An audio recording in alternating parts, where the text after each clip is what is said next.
Hey everyone, I ran my OWL strategy on Bybit for 13 days between April 29th and May the 12th. What I ended up with is 79 trades for a total of 34.7 USDT and an ROE of 2.7%, and all of that on an average order size of 1.3K.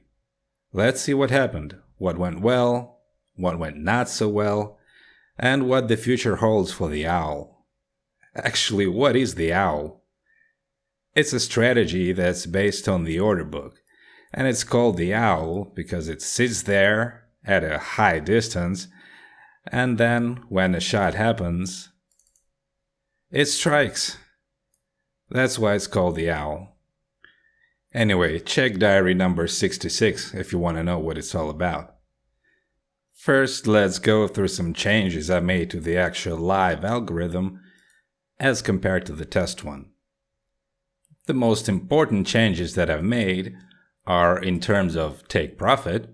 I went with historic at 80%, and with auto price down going down much faster than before, 0.5% every half a second.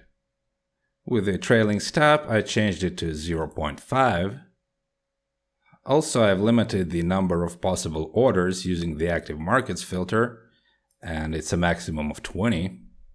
I also used quite a large setting for least sorting frequency, which is 120 seconds right here, so that the order stays with the coin at least for some time and at least has some chance of getting a trade in.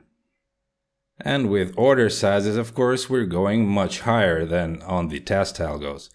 Here I've got 1.5K, I started with 1K, went through 1.3K, and now I'm at 1.5. All the way through I've been tracking order fulfillment, and some of the orders have not been filling very well, but generally it's quite alright. The average of 1.3 is quite around what I would expect. Now, what about the trades themselves? Let's look at the profits. All of them keep looking quite nice. It's not the very tip of the shot, but it's good enough. I mean, if we go through all, yeah, this one is a good one. Here, could be a little bit better. This one's nice. This one's very nice. I mean, yeah, in general, it's fine. Ooh, look at this. But now, if we go for the losses, they also look quite similar, but I'm not so happy about them. Look at this. Shot with no rollback. Shot with no rollback. No rollback. Again. A double shot. So they look all very similar to this. And there are two ways out of this situation. Either don't get into it at all, or get a backup going. In terms of prevention, I'm using the blacklist. Now this is blacklist version 2. It's got 34 coins. The first one had about 23 coins. My blacklists are based on performance on live and on test as well. So if we were to select all the blacklists from the live, we get an ROE of -20. And what's currently on the whitelist would have made me $300.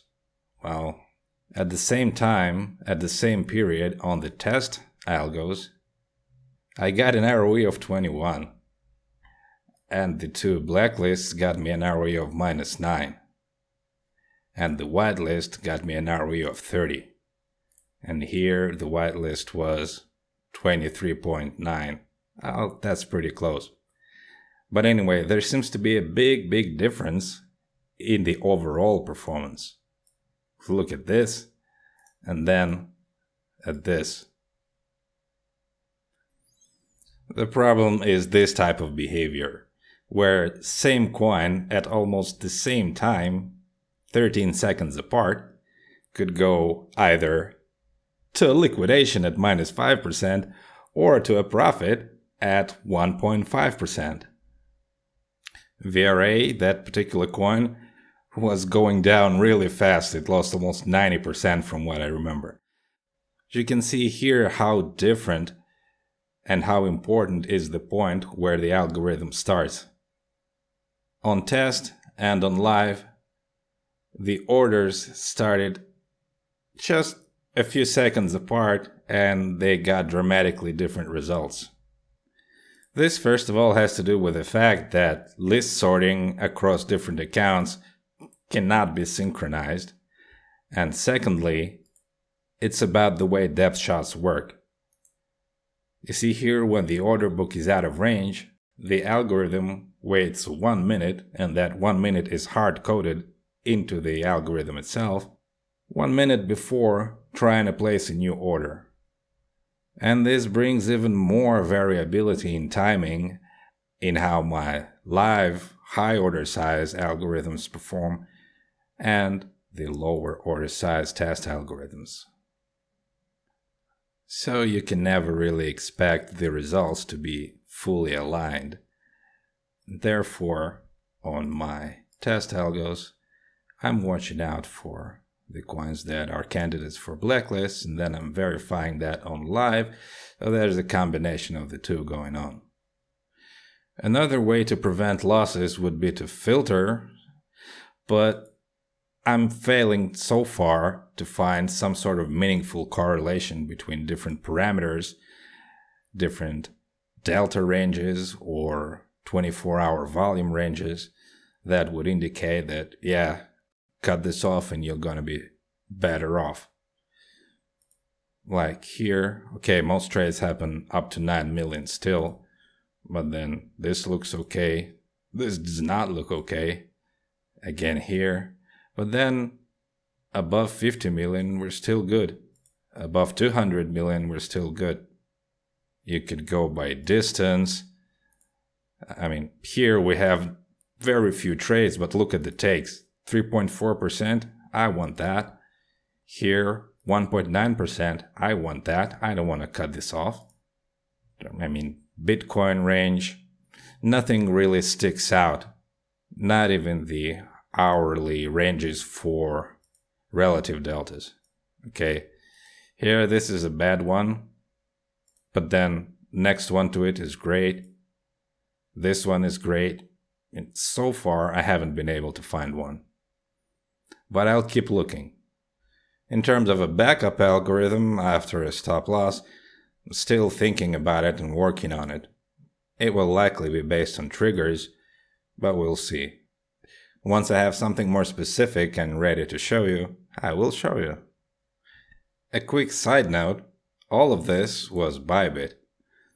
I tried a similar approach on Binance, and I've tried adjusting the volume in the order book that we're looking for up to 70K, but then throughout that whole time, I got 2 trades. Sure enough, they were profits, but these 2 trades were on the same coin. It was recently listed. Binance seems to need something completely different in terms of setting up this type of algorithm. So what are we changing now going forward?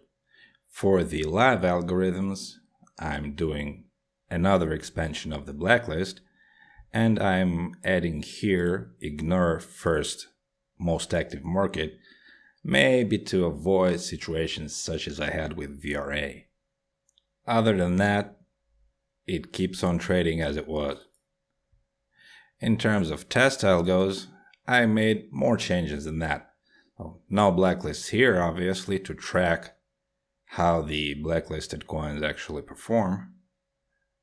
And another change, I've switched off the 24-hour volume filter altogether to try and see what the coins under 1 million are doing. So I'll keep monitoring the reports here to try and find some way of filtering that would be beneficial to the strategy altogether. One final note, While the owl made just 34.7 USDT during this period, it's not the only thing I've been running. I have a few more things up my sleeve, but that's gonna be a topic for next time. See you soon.